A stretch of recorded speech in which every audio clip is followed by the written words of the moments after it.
Hello दोस्तों आज मैं आपको अपनी जीवन से जुड़ी एक छोटी सी कहानी सुनाने जा रहा हूँ जो कि रियल लाइफ एक्सपीरियंस है।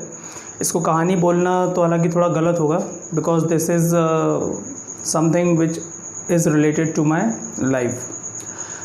जब मैं इंग्लिश सीखना शुरू कर रहा था, मतलब जब मैंने इंग्लिश सीखना शुरू किया था, तो उस वक्त मुझे भी बहुत ज़्यादा प्रॉब्लम्स होती थी सेंटेंस फ्रेमिंग में।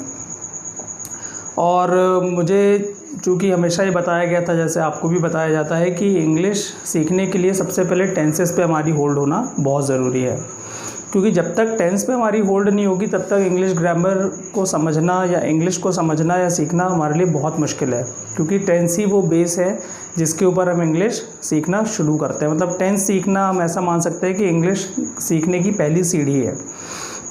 अब प्रॉब्लम जो सबके साथ आती थी वही मेरे साथ भी आ रही थी कि टेंस ऐसा तो नहीं पहली बार पढ़े हो हमने पहले भी कई बार टेंस पढ़े हैं, स्कूल में भी टेंस पढ़े हैं, लेकिन जैसा कि अक्सर होता है कि हम बार बार पढ़ते हैं और बार बार भूल जाते हैं। तो मेरे अंदर एक जो सबसे अच्छी बात ये रही है कि मैं हमेशा टीचर्स के साथ कम्युनिकेट हमेशा करता हूँ। मुझे कभी ये डर नहीं रहा कि मैं कुछ पूछूंगा तो मुझे डांट पड़ जाएगी या मार पड़ जाएगी, है ना। और मैं आपसे भी यही कहूँगा कि कभी भी कोई भी डाउट हो अपने टीचर से ज़रूर बात करिए, है ना। सिर्फ इसलिए कि वो आप पर गुस्सा करेंगे या आपको डांटेंगे इस वजह से आपको रुकना नहीं चाहिए, आपको उनसे पूछ लेना चाहिए। क्योंकि याद रखिए कि अगर आप कोई चीज़ क्योंकि जनरली हमको डर इस बात का होता है कि अगर हम कुछ पूछ लेंगे या कोई डाउट रेस कर देंगे क्लास के सामने तो क्लास हम पर हंसेगी या बोलेगी कि इसको इतना भी नहीं बनता, इस तरह की चीज़ें। लेकिन वो ठीक है, वो उनका इशू है। आप देखिए कि आपको क्या बनता है और क्या नहीं बनता। हो सकता है कि पूरी क्लास को कोई चीज़ बन रही है लेकिन आपको नहीं बन रही है, तो आपको वहाँ पर पूछना चाहिए, है ना। क्योंकि अगर आपको भूख लगी है तो ऑब्वियस सी बात है कि आपको ही खाना खाना पड़ेगा। तो इस बात को सोच कर रुकना नहीं चाहिए हमको कि लोग हंसेंगे या दूसरे हमारा मजाक उड़ाएंगे। तो मेरे अंदर एक ये सबसे अच्छी चीज़ थी कि मैं हमेशा खुद से सवाल पूछता था, उनके जवाब ढूंढता था, और अगर नहीं मिलते थे तो मैं अपने टीचर से पूछने में कभी पीछे नहीं रहता था। तो सेम यही चीज़ हुई। तो जब इंग्लिश सीखने की बात हुई तो मैंने उनसे पूछा अपने टीचर से कि आखिर ऐसा क्यों हो रहा है कि मैं बार बार इंग्लिश, मतलब टेंस सीख रहे हैं लेकिन भूल रहे हैं, सीख रहे हैं लेकिन भूल रहे हैं। तो उन्होंने जो मुझे एक चीज़ कही थी वही मैं अपने स्टूडेंट्स को भी कहता हूँ कि हम भूलते इसलिए हैं क्योंकि हम उन्हें यूज़ नहीं करते, है ना।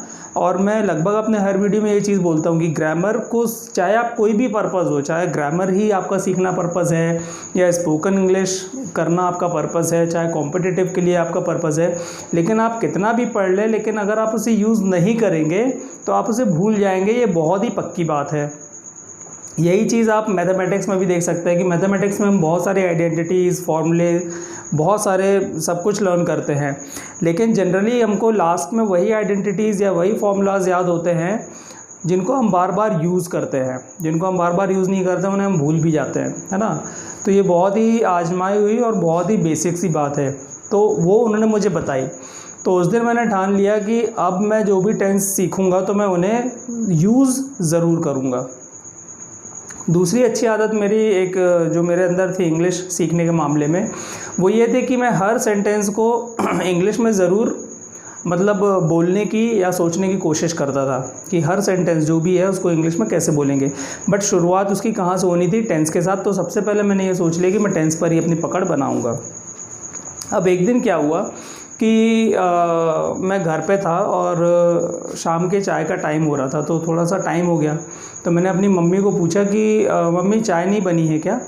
तो मम्मी ने बोला कि चाय तैयार हो रही है, मतलब चाय बन रही है। अब क्या हुआ कि as it was my habit to try to speak every sentence in English, so what happened that I started forming that particular sentence in English कि चाय बन रही है, चाय बन रही है। अब इसको मतलब बोलेंगे कैसे इसको इंग्लिश के अंदर? अब मैंने सोचा टी इज़ मेकिंग, शायद ये हो सकता है, लेकिन फिर मुझे ध्यान आया कि मेक यानी तो बनाना होता है, लेकिन चाय बना तो नहीं रही है, चाय तो बन रही है, क्योंकि चाय यहाँ पर ऑब्जेक्ट नहीं है, चाय यहाँ पर सब्जेक्ट नहीं है, चाय यहाँ पर ऑब्जेक्ट है, क्योंकि चाय बन रही है। तो कुल मिला के हुआ ये कि इसी उधेड़बुन में शाम हो गई, पूरी रात हो गई, and I was not able to form that particular sentence in English. Now next day I promised to myself that I would go to my coaching and I would ask my teacher. तो class हुई, class जब ख़त्म हुई तो मैंने उनसे पूछा, the teacher was standing at the door, I just went to him and I asked him कि सर ये सेंटेंस है चाय बन रही है, उसको इंग्लिश में कैसे बोलें। तो उन्होंने एक सिंपल सा मुझे ट्रांसलेशन बता दिया कि T is getting ready, T is getting ready.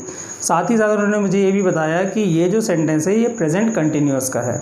चाय बन रही है मतलब कंटिन्यूअस में अभी चल रही है, मतलब चाय बनी नहीं है ना, तो ये कंटिन्यूअस टेंस है। तो उस वक्त तक, जिस वक्त तक उन्होंने मुझे ट्रांसलेशन बताया था, उस वक्त तक थोड़े बहुत मुझे टेंसेस आने लगे थे, मतलब उसके रूल्स और स्ट्रक्चर्स मुझे समझ में आ गए थे, लेकिन बार बार वही चीज़ चल रही थी कि मैं भूल रहा था। और उन्होंने वही चीज़ बोली कि भूलना नहीं है, अगर याद रखना है तो यूज़ करो। अब मैं वहीं खड़ा होकर के अपने सर के सामने, अपने टीचर के सामने खड़े होकर मैंने क्या किया कि उस एक सेंटेंस को मैंने पूरे के पूरे 12 टेंस में मतलब पूरा घुमा डाला। कैसे घुमाया? चाय बन रही है, इसको मैंने शुरू किया जैसे यहाँ से, मैंने बोला चाय बनती है, टी गेट्स रेडी, चाय बनी, टी गॉट रेडी, चाय बनेगी, टी विल गेट रेडी, चाय बन रही है, टी इज़ गेटिंग रेडी, चाय बन रही थी, टी वॉज गेटिंग रेडी, चाय बन रही होगी, tea will be getting ready, चाय बन चुकी है, टी हैज़ गॉट रेडी, चाय बन चुकी थी, टी हैड गॉट रेडी, चाय बन चुकी होगी, tea will have got ready. 1 घंटे से चाय बन रही है, tea has been getting ready for 1 hour. 1 घंटे से चाय बन रही थी, tea had been getting ready for 1 hour. और 1 घंटे से चाय बन रही होगी, tea will have been getting ready for 1 hour. मैंने वहीं सुना दिया खड़े खड़े, और वहाँ पे मैंने अपने टीचर से पूछा कि सर क्या ये मेरे सारे 12 के 12 टेंस सही हैं? उन्होंने बोला कि बिल्कुल सही है। तो आज मैं जो आपको बताने वाला हूँ वो यही चीज़ है कि अगर आपको टेंसेस सीखना है, अगर आपको इंग्लिश बोलना सीखना है, तो आपको सबसे पहले उसको यूज़ करना सीखना होगा। और कैसे यूज़ करना है आज हम देखेंगे। आज मैं आपको कुछ एग्जांपल्स देने वाला हूँ, और आप ये बात मान के चलिए कि अगर आप ये एग्जांपल्स जिस तरह से मैं दे रहा हूँ और जिस तरह से आपको प्रैक्टिस करने की टेक्निक बता रहा हूँ, तो आप चाहे बच्चे हों, चाहे बूढ़े हों, चाहे वर्किंग प्रोफेशनल्स हों, चाहे आप घर पर रह रहे हों, मतलब आप आदमी हैं, औरत हैं, चाहे जो भी हैं, आज आप इंग्लिश बोलने की जो सबसे पहली जो सीढ़ी है वो आज आप पार करने वाले हैं दोस्तों। तो इस वीडियो को अंत तक ज़रूर देखिए, क्योंकि आज का वीडियो आपके लिए बहुत ही इंपॉर्टेंट प्रूफ होने वाला है। चलिए, अब मान लीजिए मुझे कोई भी, जैसे हाउसवाइफ्स का एक सेंटेंस है कि मैं रोज़ चाय बनाती हूँ, सपोज़, है ना। हर एक सेंटेंस का एक ख़ास एक स्पेशलिटी है, उसका एक ख़ास कैरेक्टरिस्टिक है, वो कैरेक्टरिस्टिक हमको पकड़ के चलना है। जैसे अगर हम सिंपल प्रेजेंट की बात करें, सिंपल प्रेजेंट सिंपल की बात करें, तो यहाँ पर वो सेंटेंस आते हैं जो बार बार होते रहते हैं, हमेशा होते रहते हैं, ठीक है, इसको हमेशा याद रखना है। पास्ट की बात करें, पास्ट सिंपल की, तो ऐसे सेंटेंस जो पास्ट में हो गए, ठीक है ना, सिंपली कि ये काम कर लिया, वो चला गया, या ये हो गया, ठीक है। और फ्यूचर की बात करें तो जो चीज़ें फ्यूचर में होंगी, है ना, जैसे मैं आऊँगा, तुम वहाँ जाओगे। बहुत ही सिंपल सेंटेंस और बहुत ही बेसिक सेंटेंसेस के साथ हम शुरू कर रहे हैं दोस्तों। आपको भी ऐसे ही शुरू करना है, क्योंकि मैंने भी ऐसे ही शुरू किया था, और ऐसे ही सब शुरू करते हैं सीखने के लिए। हम एकदम से बहुत हैवी और बड़े बड़े सेंटेंसेस नहीं लेके आते हैं। आज मैं आपको ये भी बताऊंगा कि कैसे हम एक एक वर्ड जोड़ करके हम सेंटेंसेस की लेंथ बढ़ाते जाते हैं और अपनी इंग्लिश को और ज़्यादा इफेक्टिव और ज़्यादा इंप्रेसिव बनाते जाते हैं। कंटिन्यूस भी सबको मालूम है कि प्रेजेंट में कोई काम चल रहा है, ख़त्म नहीं हुआ, प्रेजेंट कंटिन्यूस। पास्ट में चल रहा था, पास्ट कंटिन्यूस। फ्यूचर में चल रहा होगा, फ्यूचर कंटिन्यूस। कोई काम हो चुका है, अभी अभी ख़त्म हुआ है, वो क्या कहलाता है? Present perfect. कोई काम पास्ट में ख़त्म हो चुका था, पास्ट परफेक्ट। फ्यूचर में ख़त्म हो चुका होगा, फ्यूचर परफेक्ट। और इसी तरह कोई काम चल रहा है लेकिन उसमें टाइम भी दिया हुआ है, तो प्रेजेंट परफेक्ट कंटिन्यूस। पास्ट में कोई काम चल रहा था, टाइम भी दिया हुआ है, तो पास्ट परफेक्ट कंटिन्यूस। फ्यूचर में कोई काम चल रहा होगा, टाइम भी दिया हुआ है, तो फ्यूचर परफेक्ट कंटिन्यूस। यहाँ पर हमको टेंस के नाम पर नहीं जाना दोस्तों। हम सबसे बड़ी जो गलती करते हैं जो टेंस सीखने के मामले में, वो ये है कि हम टेंसेस के नाम के साथ याद रखते हैं। कि मैंने देखा है अक्सर बच्चों को ये करते हुए कि simple present tense V1, simple present tense V1, simple present tense V1, simple past tense V2, simple future tense will plus first form. Dear, अगर आप ऐसे इंग्लिश ग्रामर याद करेंगे ना, तो कभी जीवन में इंग्लिश ग्रामर नहीं सीख पाएंगे। आप सबसे पहले तो टेंस के नाम दिमाग से पूरी तरह आप निकाल दो, दिमाग से निकाल ही दीजिए कि टेंस के ये नाम भी होते हैं। आप सिर्फ उनका फॉर्मेशन और उनका एप्लीकेशन याद रखिए। रोज़ होने वाले सेंटेंस, पास्ट में होने वाले, फ्यूचर में होने वाले, कंटिन्यू चलने वाले, परफेक्टली ख़त्म हो जाने वाले और समय के साथ लगातार चलने वाले, इस तरह से उनको याद रखिए। अब चलिए मैं एक सिंपल सेंटेंस लेता हूँ। सपोज़ आप सुबह सो कर के उठते हैं और एक जो सबसे पहला सेंटेंस हम लेते हैं ब्रश करने वाला।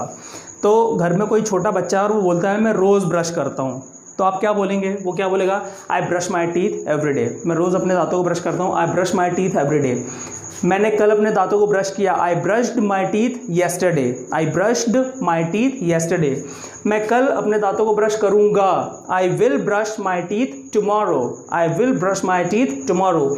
मैं अभी ब्रश कर रहा हूँ, I am brushing my teeth now. I am brushing my teeth now. मैं कल अपने दांतों को ब्रश कर रहा था, I was brushing my teeth yesterday. मैं कल अपने दांतों को ब्रश कर रहा होऊंगा या करता रहूँगा, आई will B brushing my teeth tomorrow. चलिए मैं ब्रश कर चुका हूँ, आई हैव ब्रश्ड या I have brushed my teeth. मैं ब्रश कर चुका था, आई हैड ब्रश्ड। मैं ब्रश कर चुका होऊंगा, आई विल हैव ब्रश्ड। मैं 1 घंटे से ब्रश कर रहा हूँ, I have been brushing for 1 hour. मैं 1 घंटे से ब्रश कर रहा था, I had been brushing for 1 hour. मैं 1 घंटे से ब्रश कर रहा होऊंगा, I will have been brushing for 1 hour. हो गए 12। तो ऐसे हमको लेके चलना है। जैसे अब हाउसवाइफ का एक सेंटेंस है। अब हाउसवाइफ का जो सुबह का सबसे पहला और इम्पॉर्टेंट काम है ये चाय बनाने का। अब मान लीजिए उनको बोलना है कि मैं हमेशा चाय बनाती हूँ या मैं अक्सर चाय बनाती हूँ। अक्सर मतलब हमेशा कोई काम हो रहा है, मतलब फर्स्ट फॉर्म में बोलना है मैं अक्सर चाय बनाती हूँ या मैं हमेशा चाय बनाती हूँ। I always make tea. I always make tea. Always जो एडवर्ब है वो हमेशा वर्ब के पहले ही लगता है, इसलिए हमको ऐसे बोलना है, आई ऑलवेज मेक टी। मैंने सुबह चाय बनाई थी, I made tea in the morning, है ना, पास्ट। मैं अगले हफ्ते चाय बनाऊंगी, suppose future, I will make tea the next week. मैं अभी चाय बना रही हूँ, I am making tea now. मैं कल चाय बना रही थी, I was making tea yesterday. मैं कल शाम को चाय बनाती रहूँगी या बना रही होंगी, I will be making tea tomorrow in the evening. मैं चाय बना चुकी हूँ, आई हैव मेड टी। मैं चाय बना चुकी थी, I had made tea. I have made tea and I had made tea. मैं चाय बना चुकी होंगी, I will have made tea. मैं सुबह से चाय बना रही हूँ, I have been making tea since morning. मैं सुबह से चाय बना रही थी, I had been making tea since morning. और मैं सुबह से चाय बना रही होंगी, I will have been making tea since morning. तो इस तरह से हमको इसको ध्यान रखना है। अब सपोज़ कि घर में कोई छोटा बच्चा है, वो स्कूल जाने के लिए तैयार हो रहा है और वो मोजे ढूंढ रहा है, ठीक है ना, और उसको मोजे मिल गए, है ना। अब वो मोजे मिल गए हैं, अब इसको बिल्कुल घुमा डालिए इन 12 के 12 स्ट्रक्चर के अंदर, है ना। मुझे मोजे मिल जाते हैं या मुझे मोजे मिलते हैं, आई फाइंड सॉक्स। मुझे मोजे मिलते हैं, आई फाइंड सॉक्स। मुझे मोजे मिले, आई फाउंड सॉक्स। मुझे मोजे मिलेंगे, आई विल फाइंड सॉक्स। मुझे मोजे मिल रहे हैं, आई एम फाइंडिंग सॉक्स। मुझे मोजे मिल रहे थे, आई वॉज फाइंडिंग सॉक्स। या मुझे मोजे मिल रहे होंगे, I will be finding socks. मुझे मोजे मिल चुके हैं, आई हैव फाउंड सॉक्स। मुझे मोजे मिल चुके थे, आई हैड फाउंड सॉक्स। मुझे मोजे मिल चुके होंगे, I will have found socks. मुझे पिछले 3 घंटे से मोजे मिल रहे हैं, है ना। ये सिर्फ एग्जाम्पल के लिए हम ले रहे हैं। आपको सिर्फ सेंटेंसेस बना के देखना है कि अलग अलग फॉर्मेशन में कैसे सेंटेंस बनते हैं, है ना। तो मुझे 4 घंटे से मोजे मिल रहे होंगे, I have been finding socks for 4 hours. मुझे 4 घंटे से मोजे मिल रहे थे,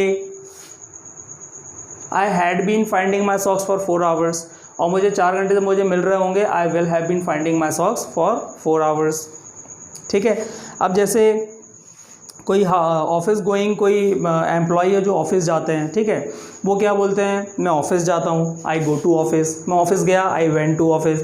मैं ऑफिस जाऊँगा, I will go to office. मैं ऑफिस जा रहा हूँ, I am going to office. मैं ऑफिस जा रहा था, I was going to office. मैं ऑफिस जा रहा हूँ, I will be going to office. मैं ऑफिस जा चुका हूँ, I have gone to office. मैं ऑफिस जा चुका था, I had gone to office. मैं ऑफिस जा चुका हूँ, I will have gone to office. मैं 1 महीने से ऑफिस जा रहा हूँ, I have been going to office for 1 hour. मैं 1 महीने से ऑफिस जा रहा था, I had been going to office for 1 hour. मैं एक महीने से ऑफिस जा रहा होऊंगा, I will have been going to office for 1 hour. तो ये इतना सिंपल है। आपको सिर्फ एक सेंटेंस पकड़ना है और उसको पूरे इन 12 स्ट्रक्चर्स में घुमा डालना है और याद रखना है कि टेंस को टेंस के नाम से याद नहीं रखना। अगर आप टेंस को टेंस के नाम से याद रखेंगे कभी जीवन में आपको याद नहीं होंगे। आप एप्लीकेशन समझिए कि क्या एप्लीकेशन है, कि कौन सा फॉर्म हमें कब यूज़ करना है, कौन सी वर्ब, कौन सी हेल्पिंग वर्ब कब यूज़ करनी है। फर्स्ट फॉर्म कब यूज़ करनी है, जब रोज़ होने वाले काम बता रहे हैं। सेकंड फॉर्म जब पास्ट का कोई काम बता रहे हैं। फ्यूचर मतलब विल प्लस फर्स्ट फॉर्म जब फ्यूचर का, जब लगातार चलने वाले काम बता रहे हैं तो प्रेजेंट में कोई काम लगातार चल रहा है तो is am are plus I N G बोलना है। पास्ट में कोई काम लगातार चल रहा था तो was were plus I N G बोलना है। फ्यूचर में कोई काम लगातार चलता रहेगा will be plus I N G बोलना है। आ रही बात मेरी समझ में? तो you have to understand the application of each and every helping verb and verb. एक और बहुत अच्छा सा सेंटेंस लेते हैं तो इससे आपको और ज़्यादा क्लियर होगा। इसके बाद मैं आपको एक बहुत ही ऐसी यूनिक चीज़ बताने वाला हूँ इसके बारे में, जिसके बाद आपको इनको यूज़ करना और भी ज़्यादा आसान हो जाएगा। तो जैसे मान लीजिए एक सेंटेंस है, बारिश होती है ना। बहुत सिंपल सेंटेंस है, बारिश होती है। अब कभी भी जब मौसम की बात होती है ना, कभी भी जब मौसम की बात हो, दिनों की बात हो, इस तरह से कुछ भी अगर बात होती है ना, तो सब्जेक्ट हमेशा इट लिया जाता है। हमेशा आपको याद रखना है, सब्जेक्ट हमेशा क्या लिया जाता है दोस्तों? इट। तो अगर बारिश होती है ना, तो जब बारिश होती है मतलब हम हमेशा होने वाला इंसिडेंट कोई बता रहे हैं। बारिश होती है, इट रेन्स, है ना, इट रेन्स। अब यहाँ पे एस या ई एस क्यों लगाया मैंने? क्योंकि इसका एक रूल है दोस्तों कि जब भी रोज़ होने वाले कामों में जब सब्जेक्ट सिंगुलर हो जाता है, जैसे इट सिंगुलर सब्जेक्ट है, और भी है जैसे ही, शी या कोई सिंगुलर नाउन होता है, तो हम वर्ब के साथ एस या ई एस लगाते हैं। वो एस या ई एस कब लगाते हैं, ये जब मैं आपको और ज़्यादा डिटेल्स में बताऊंगा, जब इनके नेगेटिव फॉर्मेशंस और इंटेरोगेटिव फॉर्मेशंस जब बताऊंगा, तब मैं आपको और ज़्यादा क्लियर करूँगा अपने अगले वीडियो में। तो चलिए, बारिश होती है, इट रेन्स, है ना। कल बारिश हुई या हुई थी, इट रेन्ड येस्टरडे। कल बारिश होगी, इट विल रेन टुमारो। अभी बारिश हो रही है, इट इज़ रेनिंग नाउ, है ना। सुबह बारिश हो रही थी, it was raining in the morning. Morning और इवनिंग के पहले हमेशा इन द का यूज़ करना है। शाम को बारिश होती रहेगी, it will be raining in the evening. बारिश हो चुकी है, it has rained, third form. बारिश हो चुकी थी, इट हैड रेन्ड। बारिश हो चुकी होगी, इट विल हैव रेन्ड।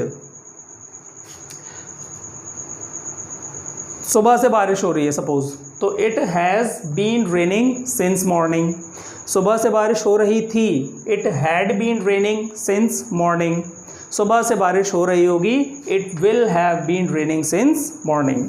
ठीक है, तो अब यहाँ पर ये चीज़ बहुत ही इम्पॉर्टेंट है जो मैं आपको बता रहा हूँ।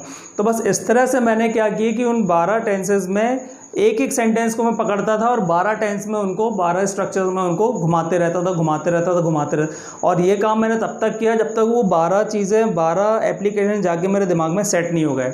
याद रखिए, जब वो एप्लीकेशन आपके दिमाग में सेट हो जाएंगे ना, तो ये टेंसेज के नाम के पीछे आपको भागने की ज़रूरत ही नहीं पड़ेगी।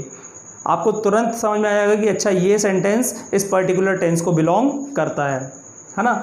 दुनिया का हर सेंटेंस, जितने भी सेंटेंस है, कोई ज़रूरी नहीं है कि हर सेंटेंस मतलब टेंस के साथ ही रिलेशन में होंगे। बहुत सारे टेंसेस होते हैं, बहुत सारे सेंटेंसेस होते हैं जिनका टेंस से कोई लेना देना नहीं होता है। तो इसलिए हमको ये चीज़ बहुत अच्छे से प्रॉपरली याद रखनी है। ठीक है, पहली चीज़ ये कि सेंटेंसेस को टेंस को कभी भी टेंस के नाम से याद मत करिए, स्ट्रक्चर रटिए मत उसको। आप उसका एप्लीकेशन समझिए कि कौन सा फॉर्म कब और कैसे यूज़ किया जाता है, और उसको समझ के उसको यूज़ करिए। आप हमेशा के लिए टेंसेस पर अपनी मास्टरी हासिल कर लेंगे। तो दोस्तों, आज ये मेरा स्पोकन इंग्लिश का ये वीडियो था। उम्मीद है कि आप इस तरीके से, अगर आप डायरी और पेन लेके बैठे होंगे तो आप इसको नोट कर लीजिए, और इस तरह से अगर आप टेंसेस की प्रैक्टिस करेंगे, इस तरह से अगर आप बोलने की प्रैक्टिस करेंगे, तो आप बहुत आराम से, बहुत अच्छे से इंग्लिश के टेंसेस तो सीख ही जाएंगे, वो एक दूसरा पार्ट है, पर इंग्लिश बोलना आप शुरू कर देंगे। छोटे छोटे सेंटेंसेस से शुरुआत करिए। अब मैं आपको एक बहुत छोटा सा एग्जांपल दे रहा हूँ दोस्तों, है ना, कि कैसे हम इंग्लिश सीखते हैं। इंग्लिश में सबसे जो पहली चीज़ है वो है वोकैबुलरी, दूसरा है ग्रामर। अब मान लीजिए कि मैं एक सेंटेंस छोटा सा लेता हूँ, मैं एक वर्ड ले रहा हूँ मैं। हम सब जानते हैं मैं को क्या बोलते हैं, आई। अब देखिए कैसे हम एक्सटेंड करते हैं। मैं सपोज़ मुझे बोलना है जाता हूँ, थोड़ा सा गैप दे देता हूँ मैं। सपोज़ मुझे बोलना है मैं जाता हूँ, तो मैं क्या बोलूँगा? आई गो। अब मैं एक वर्ड और जोड़ता हूँ, मैं मार्केट जाता हूँ, तो मैं क्या बोलूँगा? आई गो टू मार्केट। अब मुझे बोलना है, मान लीजिए, अब एक और वर्ड जोड़ दीजिए इसमें, मैं रोज़ मार्केट जाता हूँ, तो क्या हो जाएगा? आई गो टू मार्केट डेली। अब मैं एक और जोड़ देता हूँ, मैं रोज़ शाम को मार्केट जाता हूँ,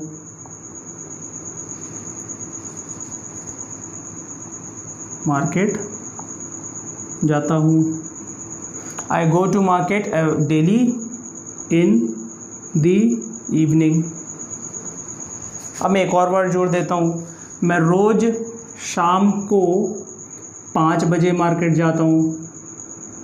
आप देख रहे हैं कैसे कैसे एक एक करके वर्ड बढ़ाते बढ़ाते हमारा सेंटेंस जो है वो बड़ा होता जा रहा है। I go to market daily in the evening at 5 o'clock। Clear है?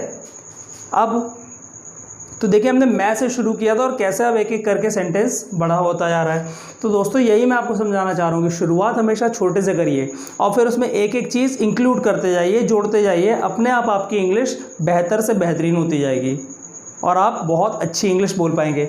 अब मैं इसको थोड़ा सा और लंबा करता हूँ, मैं रोज़ शाम को 5 बजे अपने दोस्तों के साथ मार्केट जाता हूँ। अब देखिए ये सेंटेंस कितना लंबा हो गया। So I go to market daily in the evening at 5 o'clock with my friends. अब ये देखिए ये एक लेटर से हमने एक शब्द से शुरू किया था और देखिए सेंटेंस कितना लंबा हो गया। And this is exactly how we learn how to speak. ठीक है, तो बहुत ज़्यादा जल्दबाजी नहीं करनी है, बहुत ज़्यादा ओवर एक्साइटमेंट में हमको बहुत ज़्यादा चीज़ें एक साथ नहीं कर लेनी है। हमको इस तरह से शुरू करना है, पहले छोटे छोटे सेंटेंसेस बनाइए और फिर धीरे धीरे उनमें वर्ड्स इंक्लूड करते जाइए। आपकी इंग्लिश देखिएगा कि कैसे इम्प्रूव करती है। वीडियो अंत तक देखने के लिए बहुत बहुत धन्यवाद। मुझे पूरी उम्मीद है कि आप जो मैंने आज चीज़ें आपको बताई उसको आप ज़रूर यूज़ करेंगे और अपने जीवन में उसे ज़रूर उतारेंगे।